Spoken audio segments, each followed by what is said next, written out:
Hi all. మనకి ఓక్వుడ్స్ కమ్యూనిటీలో would county వచ్చి villa number 17. Okay. So villa number 17 entrance మనకి ఇలా ఉంటుంది. సో ఇలా మనం స్ట్రైట్గా వస్తే జస్ట్ రైట్ సైడ్కి తిరిగితే జస్ట్ మీకు కొంచెం రైట్ తిరగగానే ఇక్కడ మీకు ఎంట్రన్స్. ఇది మెయిన్ లాన్ అనమాట. You can see the complete lawn. Okay. ఇలా మనకి లాన్ ఏరియా అంతా ఇలా ఉంటుంది. ఇక్కడ మనం క్యాంప్ ఫైర్ కావాలంటే వేయించుకోవచ్చు అండ్ బార్బిక్యూ సెటప్ కూడా పెట్టించుకోవచ్చు. They are chargeable, but if you can talk to the caretaker they will take care about everything. Okay. So ఇది మనకి main entrance of the property. ఈ మెయిన్ ఎంట్రన్స్ పక్కనే మనకి pool area ఉంటుంది. Now you can see the pool area. So చూస్తున్నారు కదా, ఇది మనకి పూల్. ఓకే. దీని పక్కనే మనకి సిట్టింగ్ ఏరియా కూడా ఉంటుంది. Okay. So again we will go back to the property.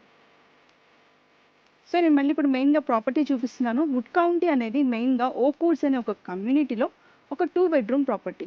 ఈ 2 bedrooms కాకుండా మనకి ఎక్స్ట్రా ఫోల్డబుల్ బెడ్స్ కూడా ఇస్తూ ఉంటారు. Which you can use it like 10 people ఈజీగా స్టే చేయొచ్చు. కొంతమంది 15 people కూడా అడ్జస్ట్ కావాలంటే అడ్జస్ట్ అవ్వచ్చు. ఓకే. సో ఇది మనకి ఎంట్రన్స్లో బాల్కనీ. ఇక్కడ సిట్టింగ్ ఏరియా ఉంది. Okay, you can use it. So ఇప్పుడు మనం మెయిన్ ప్రాపర్టీలోకి ఎంటర్ అయిపోదాం. మెయిన్ ప్రాపర్టీలోకి ఎంటర్ అవ్వగానే ఫస్ట్ వచ్చేది మనకి హాల్. హాల్ చూసారు కదా ఎంత స్పేషియస్గా ఉందో. మనకి హాల్లో 2 ACs ఉన్నాయి. అక్కడ ఒకటి ఉంది, అక్కడ ఒకటి ఉంది.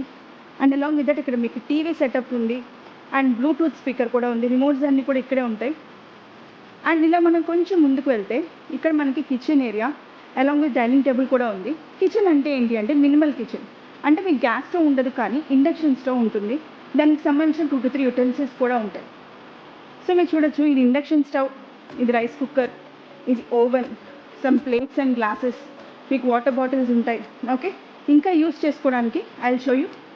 ఇవన్నీ మీరు యూస్ చేసుకునే యుటెన్సిల్స్ అనమాట. ఓకే.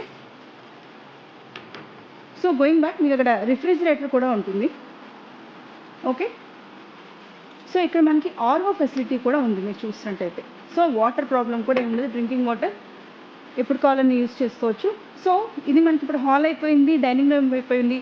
నెక్స్ట్ ఏంటి అంటే బెడ్రూమ్స్. సో ఇది ఒక బెడ్రూమ్ అండి విత్ ఏసీ అండ్ ఆల్. మీకు బెడ్డింగ్ అంతా ఎలా ఉంటుంది.